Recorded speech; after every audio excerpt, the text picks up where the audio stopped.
Жас отандықтар Шымкентте адам өміріне араша болып жүрген ақ халаттыларға сый-сияпат жасады. Қала тұрғындарының атынан өз ықыластарын білдіру мақсатында жұқпалы аурулар орталығы дәрігерлеріне тәттілер мен дәрумендер салынған қалташаларды табыстады. Жас отандықтар алғашқы кезекте 100 дәрігерге осындай сый үйлестірді. Жастар қайырымдылық акциясына қаладағы кәсіпкерлер мен жастарды жұмылуға шақыруда. Мұндай шараны 3 ай бойы жалғастырмақ. Тіпті кішігірім концерт қойып беруді де жоспарлап отыр. Ал ақ халаттылар белсенді жастарға алғыс жаудырды. Біздің медицина қызметкерлері, дәрігерлер, медбикелер, тазалықшылар күндіз-түні үйлеріне бармастан жұмыс істеп жатыр.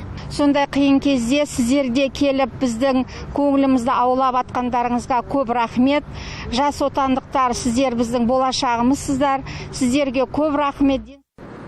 Мұндай акция Павлодарда да өтті. Облыстық перинаталды орталық дәрігерлерін партияның аймақтағы филиалы төрағасының бірінші орынбасары Илья Теренченко құттықтап, азық-түлік себетін тапсырды. Дәрігерлерге пандемия кезінде жасаған қалтықсыз қызметі үшін алғыс айтты. Бұл акция бір мезетте аймақтың барлық аудан қалаларына бастау алды. Мақсаты жас ұрпақты дәрігерлерді құрметтеуге шақыру.